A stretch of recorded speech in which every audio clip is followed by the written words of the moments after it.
In a mountain town, on the coldest night of the year, a lonely man and a woman running from her past. A garage with a locked door, but inside, a small stove burns, and a soft knock at the door where fate remains silent. The age difference, the weight of the past, the silence of the hearts. All of it found meaning in a single sentence. I'm here, and you're not alone. This story is not just a meeting. It's a beginning. Don't forget to subscribe to the channel. An amazing story awaits you. Lucas Berg was still at his garage late into the night.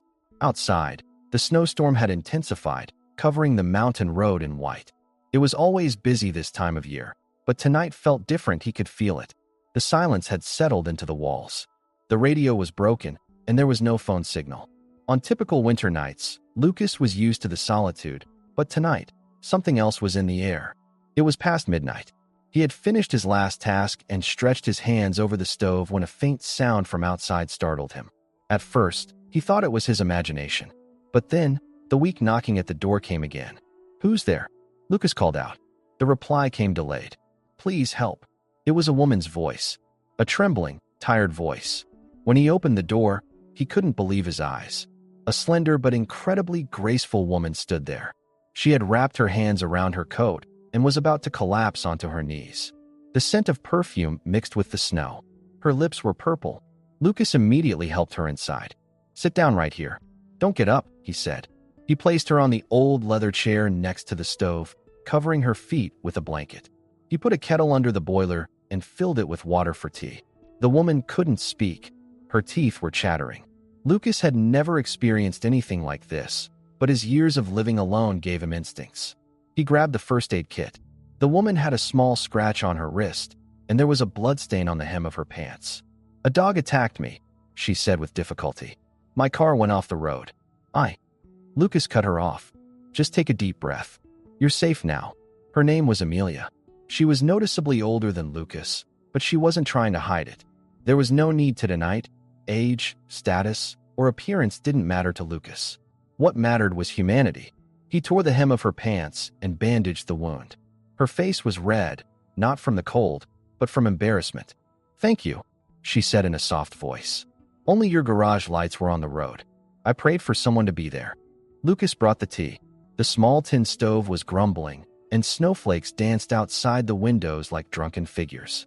When their eyes met, Lucas saw both fear and a deep, suppressed fatigue in her eyes. "You're alone," Amelia said. Lucas shook his head. "Sometimes being alone is the safest path." Amelia's voice trembled, but it's not the warmest. By the time they finished their tea, it was 2 a.m. The snow was still falling outside, but Lucas had made up his mind. "We need to take you to the hospital. The wound is cleaned, but there's a possibility of rabies," he said. Amelia initially resisted. "The roads are bad. I can wait." But Lucas insisted. "Let me help you. If I don't, I won't feel at ease." Within minutes, he hooked up the chains and checked the spare tire. He helped Amelia put on her thickest coat. When they got in the car, the engine rumbled, and they started driving, cutting through the snow. They didn't speak along the way, but the silence between them was full of meaning. Tonight wasn't just a rescue, it was the first time two lives had touched. By the time they reached the hospital, the first light of dawn was breaking. The nurses immediately took Amelia inside. Lucas waited outside. Hours passed. Finally, a doctor came in and looked at him. "She's lucky. The bite isn't deep, but she needs to be observed. She'll stay here for the night." Lucas sat in the hospital corridor, holding an old magazine but not reading a single line.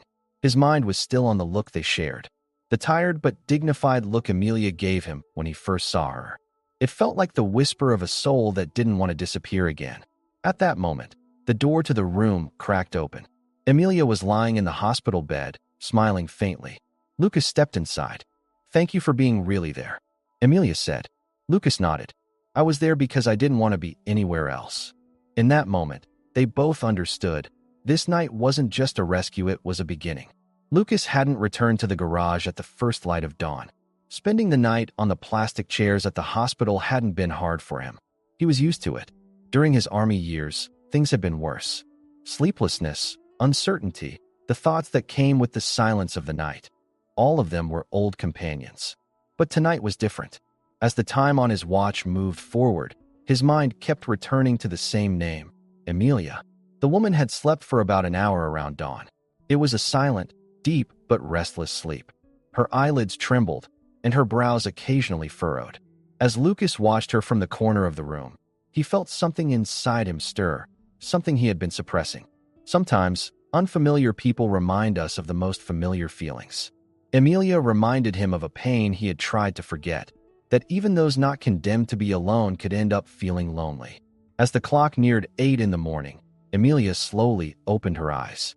She looked out the window, then slowly turned her head and saw Lucas.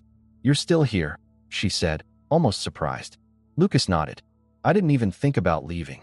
Emilia gave a slight smile at the corner of her lips. "Why are you doing this, Lucas?" Lucas didn't answer, because he wasn't sure himself. Helping people was in his nature, but tonight, it was something else. It was instinctive, yet hard to explain.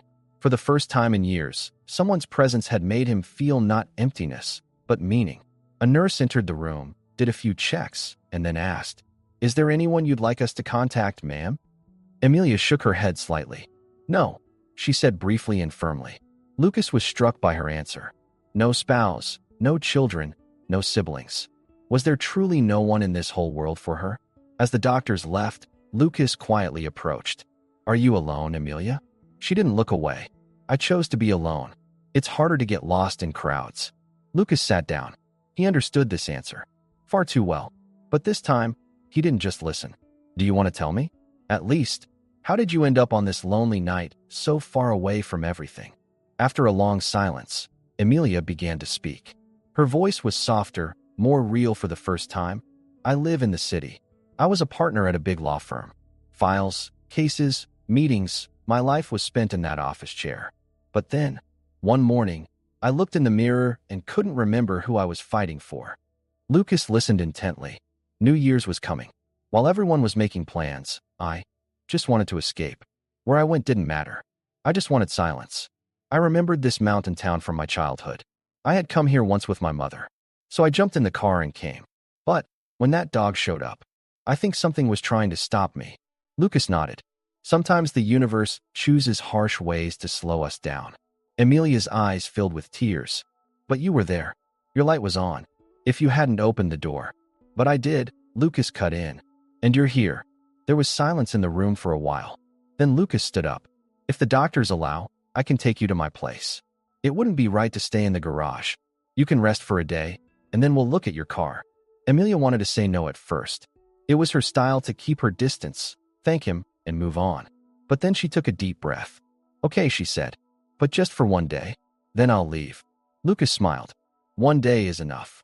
That afternoon, after signing the discharge papers, they drove up the mountain road in Lucas's truck. Emilia looked out the window.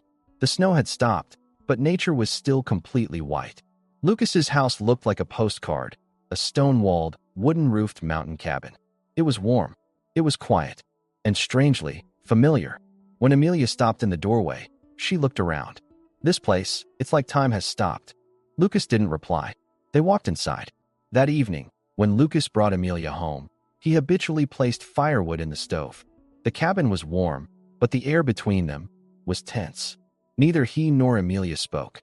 The woman sat wrapped in a blanket in front of the window, watching the snow-covered pine forest outside. Lucas, meanwhile, was at the counter making tea, but every movement was just a little too slow, a little too thoughtful.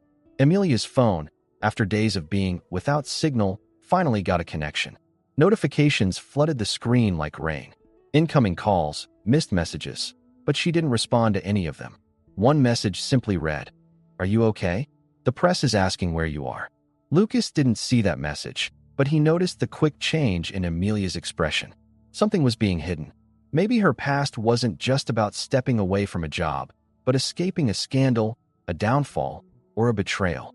"You're going to have to go back to work, it seems," Lucas said quietly, setting the tea on the table.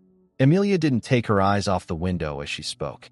"Even if I go back, I won't be the same." That sentence, it made Lucas shiver inside, because he could understand it better than anyone. Was it possible to keep the same personality and live an entirely different life? For years, he too had tried to avoid his past, but every morning he woke up with that weight. After dinner, Emilia packed her suitcase. "I'll leave early tomorrow," she said. I don't want to be a burden to you any longer. Lucas nodded, but didn't say anything. He didn't want to stop her. He wanted her to stay, but not because she had to, because she wanted to. That night, neither of them slept. Both lay in their rooms, staring at the ceiling, immersed in silence. In the morning, Lucas went down to the garage. Emilia had packed her bag. She was getting ready to go outside to prepare the car. But just as she put on her coat, her phone rang. The caller was Tobias, her old partner with whom she had built the garage years ago. They hadn't spoken in years. The rift between them had more to do with trust than money. Lucas didn't want to answer, but something urged him to pick up. Lucas, Tobias said, out of breath. That old file. Do you remember? The one you kept. Someone might have found it. Someone came to the garage. They asked about me, but they also asked about you. Lucas' hand grew cold. His heart raced. Emilia, standing at the top of the stairs, noticed the change in his tone. As soon as he hung up, Lucas took a deep breath. Emilia slowly approached. Is something wrong? Lucas hesitated. An old issue. My fault. Years ago, I found a file in a customer's car. I thought it was tied to something illegal, but I couldn't prove it. I didn't go to the police. I just kept it. But I think someone's after me now. Tobias warned me. Emilia's eyes grew serious. Do you still have that file? Lucas shook his head. It's in the garage. I haven't even opened it. It's been there for years. Emilia narrowed her eyes. Her lawyer's past was betraying her. That file could still be a threat to both you and the safety of this town. Lucas smiled. Your safety is more important. At that moment, Emilia's expression shifted. This man, he wasn't a stranger anymore, but someone she had slowly begun to trust. But the weight of that feeling scared her. The age gap between them, their different worlds, everything. Lucas turned to her. If you want to leave, you can go now. But if you stay, you'll be involved in this. I need to know if you really want to be. Emilia looked at her suitcase, then at Lucas. Then, slowly, she took off her coat and hung it up. I wanted to leave. Until you honestly said, you can stay. When Lucas opened the garage door, the morning sunlight slowly crept over the snow-covered mountains. But this light wasn't enough to chase away the darkness inside him. Tobias's warning had been turning in his mind all night. Someone might be after that old issue. And that file, the one he hadn't touched in years, still sitting in the steel box at the back of the shelf. Emilia stood in the kitchen doorway, turning a coffee mug in her hands. She seemed to understand everything from his expression. You have to go, don't you? She asked. Lucas shook his head. That file isn't just mine anymore. If someone is really looking for it, I can't be alone. Emilia thought for a moment, then grabbed her coat. Then you're not going alone. When they reached the front of the garage, everything seemed normal. But Lucas was cautious. He scanned the surroundings. Then he glanced at the security camera inside. The screen flickered, but it was clear. At 2:47 a.m., someone had tried to enter through the back door. A shadowy figure had forced the door, then backed off and walked away. It looks amateurish, Emilia said, her eyes still on the screen. But it could just be a warning. The real attack comes with information. Lucas opened the cabinet at the back of the garage. An old metal box, covered in dust. When his hand rested on it, the past slipped between his fingers. He brought it to the table and broke the lock. Inside were yellowed papers, a USB stick, and a few black and white photographs. Emilia carefully examined the documents. This is a corruption ring, she said. The VINs have been altered, stolen cars have been sold with fake identities. And the signatures on these documents, they're familiar. Lucas, this isn't just a small garage scam. This could be part of a major money laundering network. Lucas narrowed his eyes. Back then, I only suspected, but I couldn't be sure. I chose to keep it instead of going to the police. Was that a mistake? Emilia's face became serious. Maybe, but now that file is more than just a threat to its leverage. And things like this become dangerous when their value is understood. Just then, a car pulled up in front of the garage. The windows were darkly tinted, and the license plate was covered in mud. Two men got out. They weren't holding documents, but a silent threat. One of them stepped inside the garage. Lucas Berg, he asked with a mocking grin. We need to talk. Lucas and Emilia exchanged a look. Lucas stepped forward. What do you want? The man cut him off. You've got some files. They're not yours anymore. Emilia stepped forward. Her voice was surprisingly calm. Those documents are currently backed up digitally. If anything happens, they'll go straight to the prosecutor's office. Also, You've entered private property without permission. What you're doing right now falls under harassment and intimidation." The man hesitated for a moment. Emilia's tone was not the response he was used to. This woman was not an ordinary person. Lucas reached into his pocket. "Now leave. In 3 minutes, the sheriff will be here. The cameras recorded everything. Don't come back to this mountain road." The man gritted his teeth but said nothing as he turned and got back in the car. The wheels kicked up snow as they drove off. The moment the car left, silence fell in the garage. Lucas took a deep breath. "Can you tell me who you really are, Emilia?" The woman slowly sat down on the ground. "I was a crisis manager at a big law firm. I cleaned up the messes of very powerful people. But one day, I realized I had lost my own soul.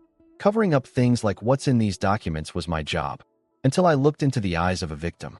That moment, it was over. I resigned. I ran." Lucas knelt down to her level. "So, you were trained not to destroy these things, but to protect them." Emilia looked away. "Yes, but now, I just want to do what's right." Lucas reached out his hand. Emilia hesitated, but took it. "Let's do it together then," he said. "This time, let's be on the right side." After that night, Lucas's garage was no longer just a place where cars were repaired. Inside, the sounds of old engines were replaced by the echo of a silent, determined plan taking shape. Lucas, following Emilia's instructions, scanned the documents one by one, backing them up onto USB drives and sending them to 3 different email accounts simultaneously. Emilia's hands didn't tremble, but her eyes, at times, they wandered, drifting through the broken mirrors of the past. "Why did you open these documents now?" Lucas asked at one point. Emilia answered without turning her head. "Because life sometimes gives you a second chance. You either run or you face it. This time, I chose to face it. Maybe your presence was the courage I needed to make that decision." Lucas remained silent, because he knew, sometimes, saying nothing was the greatest support. The next morning, Emilia took the final step. She sent the documents anonymously to several independent newspapers, a public oversight platform, and an old colleague. At the end of the message, it simply read, "Making the invisible visible is sometimes the only way to achieve justice." Lucas looked at her hands as she pressed the send button. They didn't speak for several seconds, but the room was filled with a silence so loud it seemed to scream. For hours later, the first news broke. Money laundering allegations at famous law firm. Documents leaked. Secret documents revealed. Luxury cars. Altered Vince. $1 million scheme. Emilia's phone started ringing, followed by messages and notifications. She silenced them all. Lucas turned on the old radio in the corner. The news anchor didn't mention Emilia's name, but there was a change in their tone. Things that had been swept under the rug for years were now out in the open. But this was just the beginning.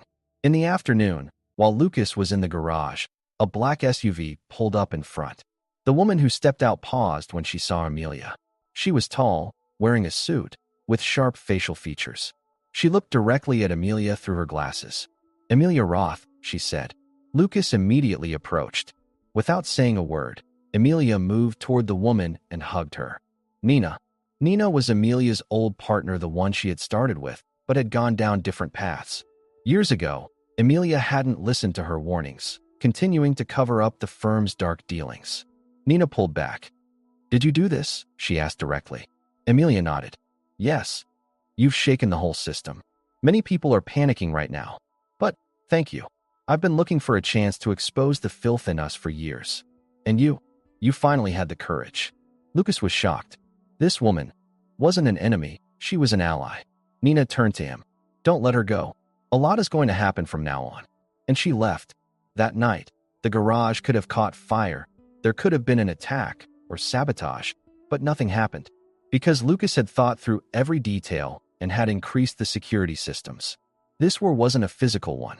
It was a battle between those with reputation and those with a conscience.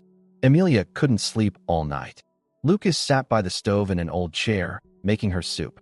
"I thought I had no enemies," Emilia said softly. "But it turns out, I've created my biggest enemy by staying silent."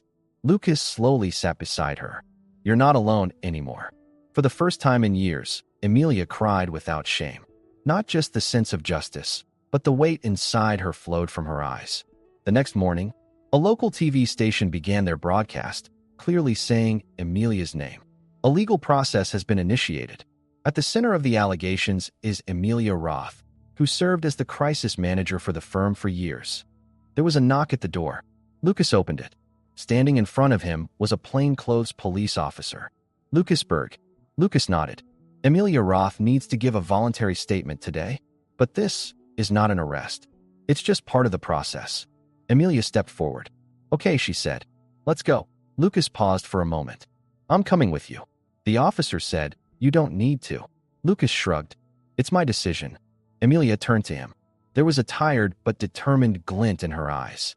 I started this journey alone, but I don't have to finish it alone, do I? Lucas didn't answer. He just took her hand. Firmly. The police car moved slowly toward the town center under the gray morning sky. Sitting in the back seat, Emilia had a tired but determined expression on her face. Beside her, Lucas slightly leaned toward the edge of his seat, never taking his eyes off her for even a moment. Outside the police station, there were a few reporters, a few curious eyes, a few familiar faces, but none of it affected Lucas. For him, the only reality was the woman beside him, ready to face what was ahead. As they walked inside, the officers were polite but distant. Emilia's past was well known, but this time, she was in a different position. Someone from the inside of an old system now standing as a witness to expose it. When they entered the interrogation room, Lucas stood at the door. Emilia turned and looked at him. No matter what happens, thank you, she whispered. Lucas gave only one response. Standing next to a light is not hard. The hard part is being the first spark of that light. You became the spark, Emilia. Emilia entered. Hours later, the statement was complete. No official comment was made to the media, but the leaked information spread like a wave.